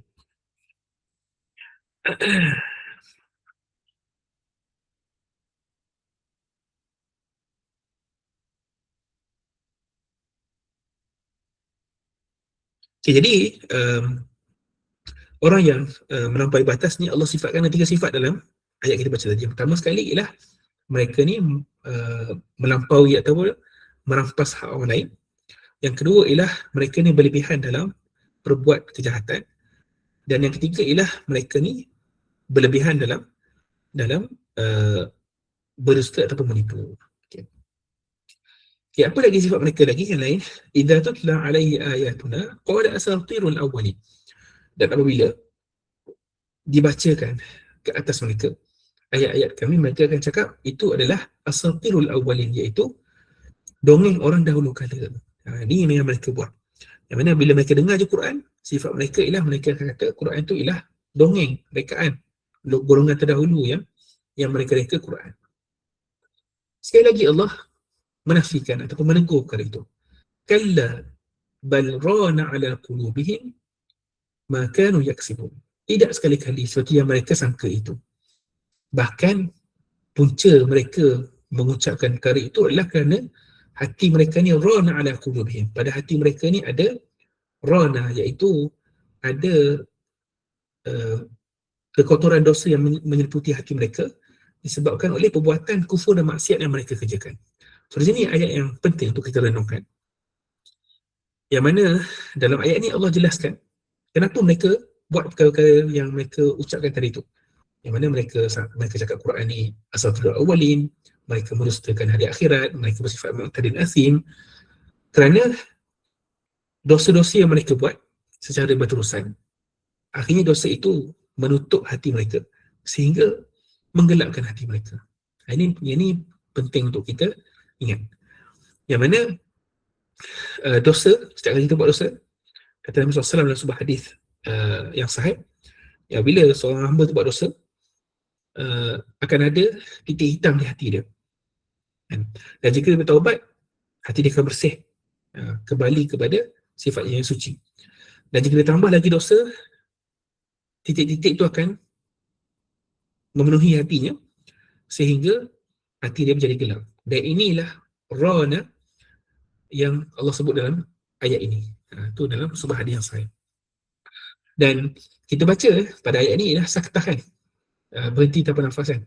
Kalla bal rana ala qulubihim. Kenapa dibaca dengan saktah di sini? Antara hikmahnya atau tujuan dari sudut tajwidnya seperti yang disebutkan oleh Syekh Dr. Saudah di sini adalah tujuan dia untuk tidak bercampur antara kalimah ronan dan juga bal, yang menyebabkan mungkin orang menyangka bal rona ni ialah satu perkataan yang sama. So kenapa ada saktah di sini? Sebab nak menunjukkan bal dan juga rona ni adalah dua kalimah yang berbeza. Itu tujuannya. Dan ada hikmahnya lain. Ini daripada renungan daripada Syekh Dr. Saudah. Kata beliau, saktah dalam Quran ni yang ada tanda sin kat atas ni, dia ada sesuatu yang istimewa bila kita baca dengan saktah di sini. Dan ayat ni secara khususnya bila kita baca bal rana ala qulubihim, kita berhenti di sini tanpa lepaskan nafas. Kata Syekh Dr. Saudah, ini mengisyaratkan kepada tempoh ataupun masa yang ada yang menyebabkan hati itu diliputi oleh dosa. Nampak? Dia memberikan gambaran itu bila kita baca dengan saktah. Bila baca bal rana ala qulubihim, soalnya ada tempoh masa yang berlalu disebabkan terlalu lamanya buat dosa yang menyebabkan hati itu gelap dengan dosa itu. Ini hikmah ni dari sudut tadabburnya lah. Kenapa dibaca dengan saktah. Okay. Kita jom tengok apa lagi yang ada di sini. InsyaAllah akan ada bahagian yang seterusnya menyentuh tentang orang yang beriman. Dan kemudian apa yang akan berlaku pada mereka di hari akhirat, orang yang ingkar ini, orang yang ada kegelapan hati mereka ini, kalla innahum ar-rabbihim yawma idzin lamahjubun. Janganlah mereka berlaku demikian lagi. Janganlah mereka buat seperti itu lagi. Sebab kalau tidak, di hari akhirat mereka akan terhalang, terdinding daripada Tuhannya. Dan apa maksud yauma idzin lamahjubun, pada hari akhirat itu mereka terhalang? Kata Imam Al-Alusi rahimahullah, la yarawnahu subhanahu wa ta'ala pada hari akhirat bikhilafil mu'minin. Apa yang akan berlaku pada orang yang buat dosa itulah di hari akhirat mereka tidak akan dapat melihat Allah Subhanahu wa taala. Berbeza dengan orang yang beriman, yang mana orang yang beriman akan dapat melihat Allah dengan mata mereka sendiri. Bagaimana itulah perkara yang khusus untuk hari akhirat. Dan ayat ni menjadi dalil, kalau kita tanya, kita fikir kan, macam mana ayat ni menjadi dalil untuk orang beriman ni dapat lihat Allah SWT di hari akhirat. Kata Imam Malik dan juga Imam Syafi'i rahimahullah, apabila Allah SWT menghalang orang yang berdosa daripada melihatnya di hari akhirat, bermaksud orang yang beriman dan orang yang buat kebaikan, mereka akan lihat Allah SWT. Sebab kalau tidak, apa maknanya daripada penghalangan ini kalau tidak bermaksud orang beriman itu dapat lihat Allah SWT. Itu cara ulama istinbat ayat ni, cara memahami ayat ni kan. Okay. Macam mana para ulama memahami ayat ni yang orang beriman akan lihat Allah di hari akhirat? Sebab Allah nafikan orang yang buat dosa, orang yang buat kejahatan yang sangat banyak ni daripada lihat Allah. Jadi bila Allah nafikan keadaan itu, maksud ada golongan yang beriman yang di hari akhirat mereka akan dapat melihat Allah Subhanahu Wa Taala. Itu cara ulama memahami ayat ini. Okay. Dan apa yang akan berlaku pada mereka lagi? Keadaan mereka ialah thumma innahum lasalul jahim. Kemudian mereka akan menderita bakaran ataupun menderita panasnya api neraka. Thumma yuqalu hadha alladhi kuntum bihi tukadzibun. Kalau ayat ni thumma innahum lasalul jahim ialah azab dari sudut fizikal, yang mana mereka akan merasai kepanasan kepanasan api neraka. Mereka akan ada azab lagi dari sudut psikologi dan pemikiran mereka, yang mana mereka akan dengar kata-kata malaikat yang sebut kepada mereka, azab ni korang kena sebab korang dulu kat dunia menipu ataupun mendustakan hari akhirat. Bayangkan tubuh dah sakit dah kan, dah rasa azab ke neraka dah, tambah lagi pula azab dari sudut perasaan ataupun emosi bila dengar kata-kata para malaikat yang cakap pada mereka, yang mana inilah azab yang kamu cakap azab ni takkan berlaku. Ini yang kamu rasa sekarang.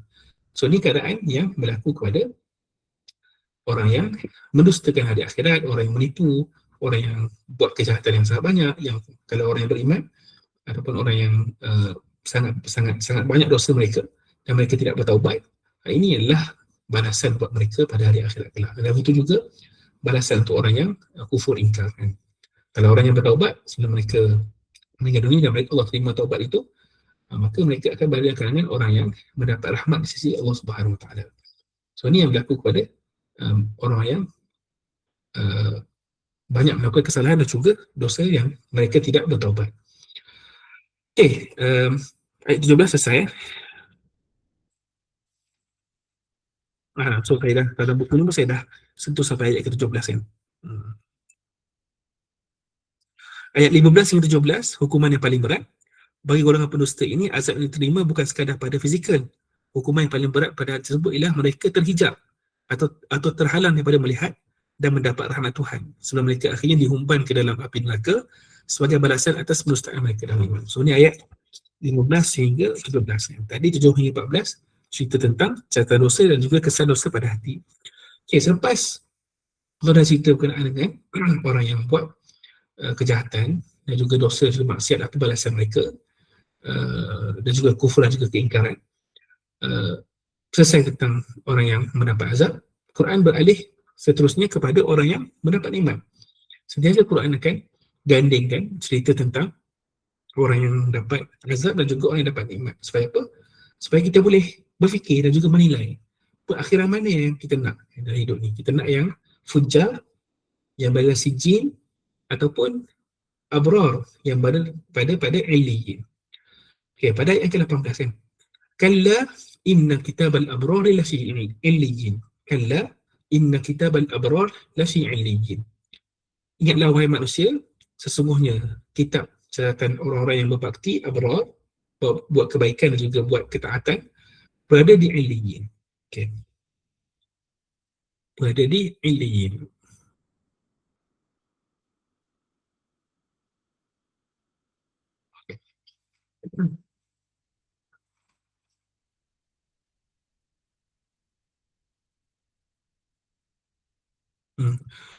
Dan apa yang dimaksudkan dengan illiyin?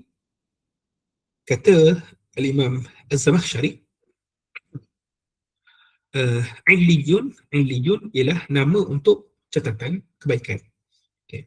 Alladhi duwwina fihi kullu ma amilatul malaikatu wa sulahul thaqilain.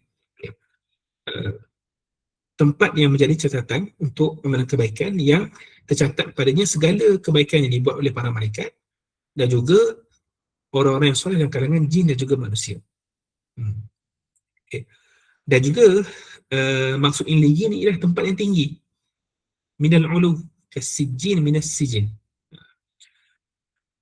Dan kenapa dinamakan tempat ini sebagai illiyin? Sebab tempat ini yang menjadi tempat ataupun sebab yang mengangkat darjat seseorang dengan tinggi, dan tempat ini juga berada di langit yang ketujuh untuk memuliakan dan juga untuk menunjukkan keagungan tempat ini. Tempat kesihatan untuk orang yang baik ini berada di illiyin. Kalau tadi berada di sijin, tempat yang paling rendah, ini paling tinggi. Okey, dan sama juga dari sudut uslubnya, wa ma adraka ma illiyun, dan apa yang kau tahu tentang illiyun itu, sedangkan kau tak pernah melihat pun keadaan ataupun tempat illiyun itu. Kitabun marqum, iaitu tempat simpanan kitab yang jelas dan juga nyata. Sebaliknya, saya tulis dalam buku, catatan amal golongan yang baik, abrar, berada di tempat yang sangat tinggi, iaitu illiyin. Disaksikan oleh malaikat yang dekat dengan Allah. Mereka dikurniakan kenikmatan syurga, duduk di atas singgasana dengan wajah yang memancarkan kesegaran nikmat. Mereka dihidangkan minuman murni yang suci, pencampur dengan tasnim, iaitu sumber mata air khusus untuk golongan yang hampir dengan Allah. Bahagian ini menggalakkan kita agar berlumba-lumba untuk mendapatkan nikmat ini. Okay, ini bahagian 18 hingga 28. Okay, kita bermarkuman. Yang bermarkum ni ialah sifat untuk illiyin tadi tu, iaitu tempat simpanan kitab yang ada catatan yang jelas, yang disaksikan oleh muqarrabun, malaikat yang dekat di sisi Allah Subhanahu Wa Taala. Dan kenapa catatan untuk orang kebaikan ni disaksikan oleh para malaikat? Tujuan dia ialah untuk menambahkan saksi di hari akhirat dan juga kemuliaan, kan?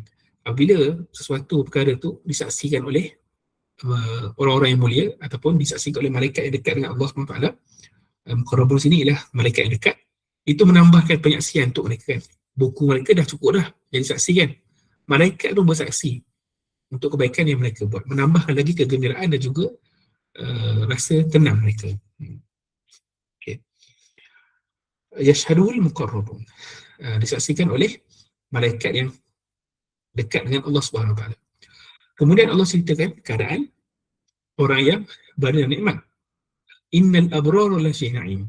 Sesungguhnya orang yang berbakti dengan ketaatan dan juga amal kebajikan, mereka akan berada dalam keadaan yang tetap, iaitu syurga yang penuh dengan kenikmatan.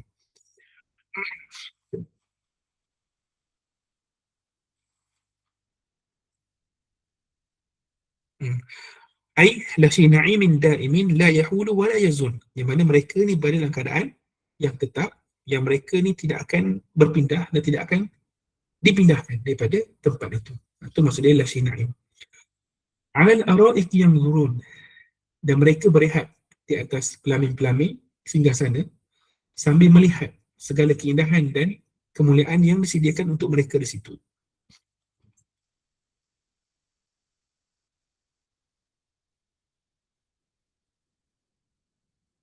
Dan wahudhifa maf'ulu yanzurun liqasd at-ta'mim, ay yanzuruna ila kulli ma yabhuju nufusahum. Okay. Di sini, dari sini ialah kalimah yanzurun. Quran tak sebut objek apa yang mereka lihat. Yanzuruna apa? Lihat apa? Dibiarkan seperti itu tanpa sebarang objek. Kerana apa? Kerana nak mengumumkan ataupun nak menjadikan apa yang mereka lihat itu umum, segala perkara yang menggembirakan mereka. Tak dihadkan apa saja. Sebab itulah tak disebutkan objek di sini, kan. Yang turun madza, lihat apa. Quran tak sebut supaya apa? Supaya kita bayangkan segala perkara yang menyebabkan mereka gembira, mereka boleh lihat di syurga. Dan nak menambahkan lagi keadaan mereka yang penuh kenikmatan itu, ta'rifu fi wujuhihim nadratan na'im. Kalau lihat muka mereka, tahu yang mereka ni dalam keadaan yang penuh dengan nikmat kan. Sebab kegembiraan ni ataupun emosi yang kita rasa ni, soal dunia dan juga akhirat, kita akan dapat lihat emosi tu kan, kesan pada wajah tu kan. Kalau sedih, muka akan buram, muka kan monyok kan, gelap kan. Tapi kalau gembira, bercahaya berseri-seri kan. Begitu juga untuk ahli syurga, keadaan yang sama. Kalau mereka gembira, nampak kegembiraan itu daripada wajah mereka. Okay.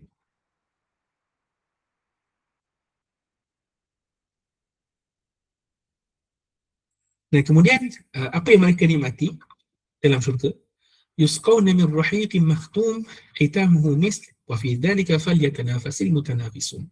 Kata Allah SWT, di syurga ni mereka diberi dari satu minuman yang termeterai bekasnya dan meterainya kasturi, penutupnya kasturi.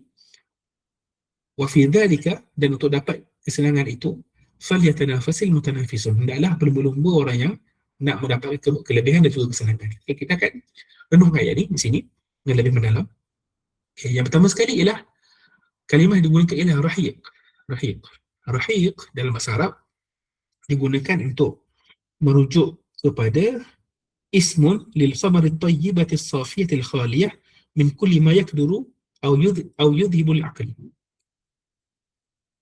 Rahiq ialah nama untuk minuman khamar, arak di syurga yang baik, yang suci, yang bersih daripada kekotoran dan juga bersih daripada apa-apa yang boleh menghilangkan kewarasan akal. Rahiq ialah nama untuk minuman di syurga yang Allah sediakan. Khamar atau arak di syurga yang tak sama dengan dunia, yang tak memabukkan dan juga tak menyebabkan perkara yang buruk berlaku kepada peminumnya. Makhtum, iaitu termeterai ataupun tertutup. Okay. Wal makhtum ay al masdud alladhi lam tamassu yadun qabla aidi haula'i al-abrar. Maksud makhtum di sini ialah bekas yang mengandungi minuman itu tertutup dan tidak pernah disentuh oleh mana-mana tangan sebelum ahli syurga sentuh. Itu maksud makhtum. Maksud Allah dah sediakan dalam syurga ini minuman yang tak memabukkan dan tertutup, yang mana tak pernah disentuh pun oleh para malaikat dan juga oleh mana-mana manusia sebelum disentuh oleh penghuni syurga. Ini maksud dia ialah makhtum, tertutup. Dan yang menarik sini ialah bila Allah menggunakan kalimah khitamuhu misk, penutupnya daripada kasturi. Okay. Khitamuhu misk, ini adalah sifat yang kedua untuk rahiq tadi, minuman tadi, yang mana annahu la il abrar min sifatihim aidha annahum yustihim rabbuhum bifadlihi wa karamihi min khamarin tayyibatin bayda'il ladhidah khalisatin min kulli kadrin hadhil khamaru makhtumun ala ina'ihim bi khatimin bihaythu lam tamasha yadun qabla aydihim. Okay, itu pertama. Yang pertama sekali ialah antara kelebihan yang dimiliki oleh orang yang berada di syurga ialah mereka mendapat minuman yang khusus daripada Allah SWT, dan Allah sendiri yang beri minum itu pada mereka, yang mana minuman itu rahim tadi tu ada penutup yang tertutup dan tak pernah dibuka untuk sesiapa sebelum daripada mereka, secara tertutup. Itu maksud khitam. Okay. Satu lagi maksud di sini adalah, maksud khitam di sini adalah iaitu minuman itu, di penghujung minuman itu, kalau kita minum air lacawan kan, dekat penghujung gelas itu ada bau kasturi. Dua maksud sini nak menggambarkan keindahan ahli syurga. Yang pertama ialah dua maksud ni tepat. Yang mana khitam di sini pertama ialah penutup. Penutup minuman mereka tu dibuat daripada kasturi. Okay, jelas kan? Tapi satu lagi kelebihan minuman tu adalah minuman itu juga di penghujung bila minum itu adanya bau kasturi yang harum untuk mereka. Itu maksud khitam ni. Pertama penutup. Yang kedua ialah hujung minuman tu, sebelum habis tu, ada bau kasturi. Kenapa Allah buat macam tu? Nak menambahkan kenikmatan mereka kan. Minum tu dah sedap lah, tak memabukkan, tak memudaratkan. Penghujung, penutup untuk minuman tu, baunya ialah kasturi. Tak nak bayangkan kan macam mana minuman yang kita minum, Rupanya yang paling last dia paling sedap. Inilah nikmat yang Allah berikan khusus untuk ahli syurga, dan kita pun tak nak membayangkannya kan, melainkan kita boleh bayangkan setakat mana kita mampu saja kan. Penutup tu kasturi, dan penghujung minuman tu, nak habis minuman tu, akan ada juga kasturi yang menutup minuman tu untuk kita, insyaAllah suatu hari nanti, dengan bau kasturi juga. Dan apa penutup, apa seruan yang ada pada ayat ni? Ialah wa fi dzalika falyatanafasil mutanafisun. Untuk capai nikmat itu, falyatanafas, berlumba-lumbalah orang yang nak dapatkan kebaikan. Dan satu perkara lagi di sini adalah wa fi dzalika falyatanafasil mutanafisun, dari sudut uslubnya dia ada juga uslub asal tadi, iaitu mengkhususkan, yang mana fi dzalika ni dibawa ke depan, dibawa ke depan. Kalau ikut susunannya asal, falyatanafasil mutanafisun fi dzalik, maka hendaklah orang yang nak dapatkan kelebihan itu berlumba-lumba untuk dapatkan kelebihan itu. Tapi kenapa dibawa ke depan? Dibawa ke depan untuk nak mengkhususkan ataupun nak menjadikan inilah satu-satunya perkara yang sepatutnya kita berlumba untuk dapatkan, bukan perkara lain. Kalau hari ini kita berlumba untuk dapatkan keduniaan, untuk dapatkan kelebihan dunia, perlumbaan yang sepatutnya kita buat adalah perlumbaan untuk dapatkan nikmat kita miskin ini. Ini ialah satu-satunya perlumbaan yang Allah kita nak kita buat kan. Bukan berlumba untuk dapatkan nikmat yang sementara, dan tak salah pun untuk nikmati nikmat itu, tapi perlumbaan yang sebenarnya ialah perlumbaan untuk syurga, untuk dapatkan kelebihan yang besar ini di syurga. Sebab itu dia gunakan wa fi dzalika falyatanafasil mutanafisun. Terlebih dulu lah. Okay, so sikit lagi supaya kita boleh habiskan satu siri. Saya tak nak bawa ke hadapan supaya kasih hadapan surah lain. Okay, saya ulang balik sini. Kenapa wa fi dzalika dibawa ke depan? Tujuan dia adalah untuk mengkhususkan ataupun mengutamakan inilah perlumbaan yang sepatutnya dibuat. Perlumbaan yang sebenar yang kita kena berlumba ialah perlumbaan untuk dapatkan syurga, dapatkan kebaikan. Bukan falyatanafasil mutanafisun dalam perkara-perkara lain yang sementara. Tapi tak bermaksud salah, tak bermaksud salah kalau kita nak nikmati dunia ni, ya Allah izinkan sudut halalnya dan sudut kebaikannya, tak masalah. Tapi perlumbaan yang sebenar wa fi dzalik, iaitu pada nak mencari minuman yang mana penutupnya itu ialah kasturi dan penghujung dia juga ialah kasturi. Macam mana tu? InsyaAllah sampai nanti kita akan tengoklah keadaan ni kan. Dan tak cukup lagi dengan sifat tu. Allah membangkitkan lagi keinginan kita untuk dapatkan syurga ialah wa mizajuhu min tasnim. Campuran minuman itu ialah daripada mata air yang dinamakan sebagai tasnim. Dah lah, penutup tu kasturi dah, penghujungnya pun kasturi dah, tapi keseluruhan bahan minuman tu yang ada dalam syurga itu, rahib tadi tu, daripada tasnim. Tasnim ni adalah satu mata air yang paling tinggi dalam syurga. Jadi kita tengok dia punya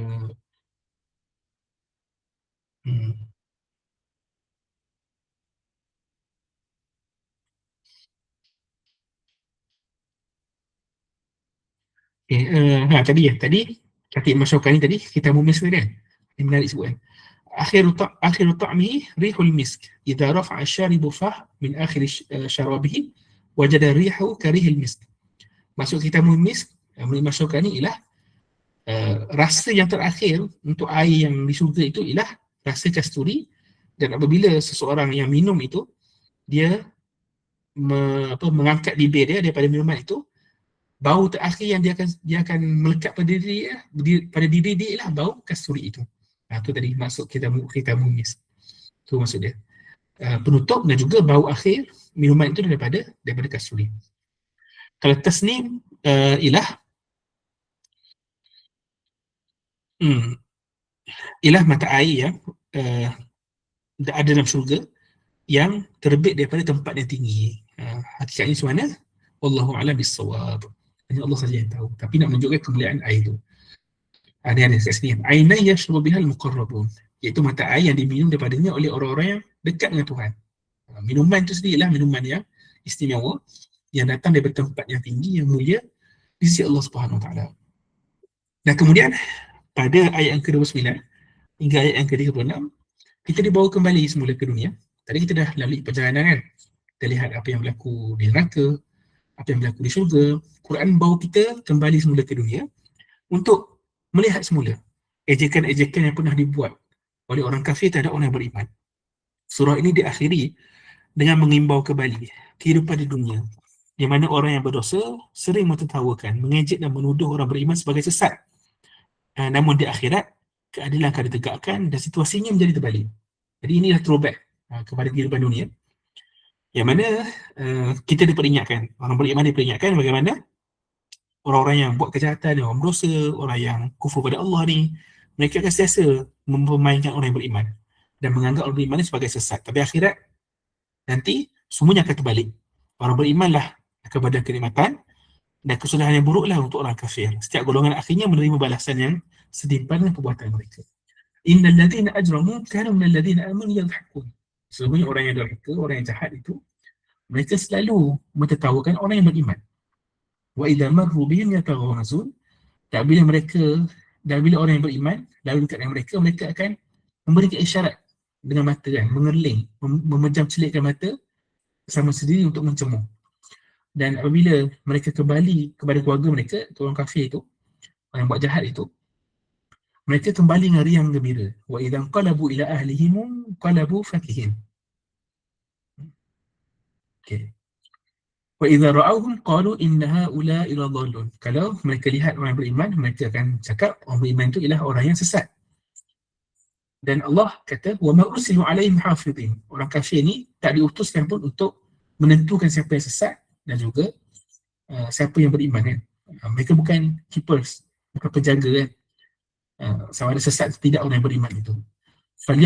Falyawmal ladzina amanu minal kuffar yadhhakun. Tapi apa yang berlaku di akhirat ialah terbalik. Hari akhirat, orang yang beriman akan mentertawakan orang yang kafir. Ini adalah Allah SWT membalas perbuatan orang kafir, dan orang yang beriman pula akan membalas perbuatan orang kafir yang mereka lalui dunia dulu dengan tertawakan orang kafir itu. Alal ara'iki yanzurun, sekali lagi disebutkan pelamin-pelamin yang mana orang yang beriman lihat daripada pelamin yang tinggi, kedudukan yang tinggi, melihat apa yang berlaku kepada orang yang jahat. Dan di akhirnya persoalan hal thubibal kuffaru ma kanu yaf'alun. Ini persoalan yang ditimbulkan setelah berlakunya perkara iaitu Allah balas balik perbuatan orang kafir itu. Inilah persoalan yang Allah tanya, kalau di akhirat nanti adakah orang kafir itu dibalas dengan apa yang mereka telah kerjakan dulu. So, tengok apa yang ada dalam tafsir seperti kita akhiri yang menarik untuk kita renungkan.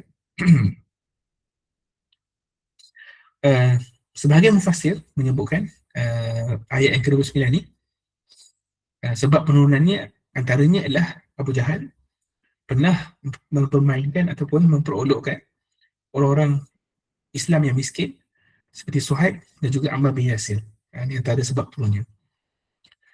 Dan digunakan kalimah ajramu. Dan ajramu ialah orang yang buat jenayah, orang yang buat kejahatan. Dan juga kalimah ajramu ni digunakan untuk sesuatu yang besar dosanya. Dan apa maksud jenayah mereka di sini ialah jenayah mereka yang pertama ialah mereka kufur pada Allah SWT. Yang kedua ialah mereka mempermainkan orang yang beriman. Innal ladzina takabu fi dunyahum akbahal jara'im wa ashna'aha. Orang yang mana buat jenayah yang sangat jahat dan juga jenayah yang sangat besar dalam hidupan mereka. Wa hum zu'ama'ul musyrikin. Mereka ialah pemimpin orang musyrikin. Yang mana waktu mereka dunia, mereka akan memandang hina orang yang beriman, dan juga mereka suka kalau orang beriman ni dijauhkan daripada mereka, sebab mereka menganggap orang beriman ni sebagai orang yang hina. Dan apa contoh perbuatan mereka menghina orang beriman? Kalau beriman ni lalu di sebelah mereka, mereka akan memberi isyarat dengan mata kan, untuk mencemooh, beri isyarat, menjeling, mengeling, dan juga pejam celik mata, nak beri isyarat tentang mencemooh orang yang beriman. Dan tidak cukup seperti itu, tidak cukup apa mereka buat tu, kalau mereka balik ke keluarga mereka, mereka masih meneruskan penghinaan itu. Mereka balik dalam keadaan gembira. Tak cukup penghinaan yang mereka buat di luar bersama dengan kaum mereka, waktu mereka balik ke rumah pun dengan keluarga mereka pun, mereka masih lagi membuat ejekan terhadap orang yang beriman. Maksudnya kejahatan tu merebak ataupun berterusan sampai mereka berada kat rumah kan. Dan apa yang mereka ucapkan, boleh tengok orang beriman, mereka cakap orang beriman inilah orang yang sesat. bagi mereka kan. Tak cukup jadikan orang beriman sebagai bahan untuk ejekan, mereka juga menyesatkan ataupun mengatakan orang beriman ni sesat. Jadi dan akhirnya Allah SWT membalas perbuatan itu dengan menjadikan orang yang beriman dari akhirat akan membalas perbuatan mereka dengan mengejek mereka semula kan. Ini adalah cara Allah SWT untuk menghilangkan kesedihan dan juga untuk menambah kegembiraan orang beriman. Apa yang mereka sakit dulu di dunia, mereka akan dapat kelegaannya di hari akhirat. Jadi surah ni, surah Al-Mutaffifin ni, di penghujungnya akhirnya Allah untuk menambahkan lagi kegembiraan orang beriman, Allah tanya kepada orang beriman tu, bukankah orang kafir itu telah dibalas akan apa yang mereka telah kerjakan dulu? Inilah persoalan yang Allah berikan kepada orang beriman supaya apa? Mereka akhirnya merasa puas dan juga lega dengan keadilan Allah Subhanahu Wa Taala. Jadi dengan berakhirnya ayat 36 ni, maka tamatlah huraian ringkas kita. Tak ringkas juga lah, hampir 2 jam, 2 jam setengah. InsyaAllah untuk akan datang saya cuba hadkan 2 jam saja. Tapi saya berharapkan apa yang kita lalui dalam surah Al-Mutaffifin ini dapat berikan pengajaran dan juga manfaat dan pandangan. Dan saya mohon maaf atas sebarang kekurangan sebanyak penyampaian ini. Dan kalau ada persoalan, boleh tanya di grup, sebab itu dah lambat, pukul 11. Boleh tanya di grup, insyaAllah saya akan cuba jawab. Dan juga kalau nak berkongsi renungan ataupun refleksi ataupun tadabbur yang terlintas dalam fikiran, saya juga kongsikan untuk faham bersama apa yang difahami, apa yang dipelajari. Dan insyaAllah minggu depan kita akan teruskan dengan surah Al-Insyiqaq, hari dan waktu yang sama, menggunakan cara yang sama, iaitu huraian kelompok-kelompok dan juga huraian ayat. Dan itu saja. Jazakumullah khair. Maafkan dalam masa yang lama, dan kalau ada sebarang kesilapan atau kesalahan pada huraian dan sebagainya, kalau ada persoalan pun sama juga boleh tanya, sebab risau juga lidah ni kadang-kadang kalau dalam penyampaian ni dia mudah tergelincir kan. Jadi mungkin ada apa-apa yang saya tersilap, kalau ada boleh betulkan, boleh sampaikan, dan insyaAllah saya akan betulkan apa yang saya tersilap. Jazakumullah khair. Terima kasih kerana bersama sampai ke hujung. InsyaAllah minggu depan lagi kita akan bertemu lagi untuk surah yang seterusnya. Jazakumullah khair. Assalamualaikum warahmatullahi wabarakatuh. Wa iyyakum. Okay, nak stop recording. So rakaman saya akan